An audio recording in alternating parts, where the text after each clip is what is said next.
Assalamualaikum warahmatullahi wabarakatuh. Perkenalkan, nama saya Felisa Ayu Marasanda Putri, NIM 2411102416073.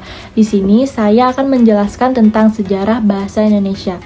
Bahasa Indonesia memiliki sejarah yang panjang dan menarik. Dimulai dari akarnya dalam bahasa Melayu hingga menjadi bahasa nasional yang mempersatukan bangsa Indonesia. Yang pertama, akar bahasa Indonesia. Bahasa Indonesia berakar dari bahasa Melayu yang telah digunakan sebagai bahasa perhubungan di wilayah Nusantara sejak abad ke-7. Bahasa Melayu digunakan dalam perdagangan, komunikasi antar suku, dan penyebaran agama. Hal ini memudahkan penyebaran dan penerimaan bahasa Melayu di berbagai wilayah. Yang kedua, peran Sumpah Pemuda 1928 pada tanggal 28 Oktober 1928, para pemuda Indonesia mengikrarkan Sumpah Pemuda, yang salah satu poinnya adalah menjunjung bahasa persatuan bahasa Indonesia. Momen ini menjadi tonggak penting dalam sejarah bahasa Indonesia, menandai pengakuan bahasa Indonesia sebagai bahasa nasional.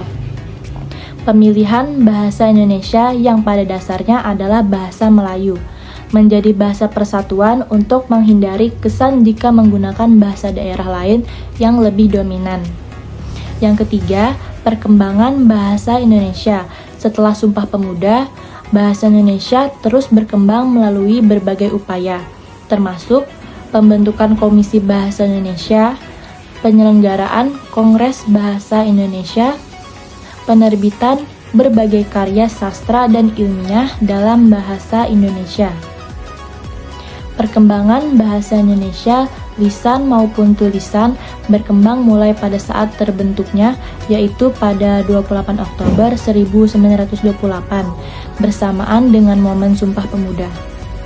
Setelah terbentuk, bahasa Indonesia terus berkembang seiring berlakunya. Yang keempat, bahasa Indonesia di masa kemerdekaan. Setelah Indonesia merdeka pada tahun 1945, bahasa Indonesia ditetapkan sebagai bahasa negara dalam Undang-Undang Dasar 1945. Bahasa Indonesia menjadi bahasa resmi dalam pemerintahan, pendidikan, dan media massa. Yang kelima, pengaruh bahasa lain. Bahasa Indonesia juga mengalami pengaruh dari bahasa lain, seperti bahasa Sanskerta, Arab, Belanda, dan Inggris.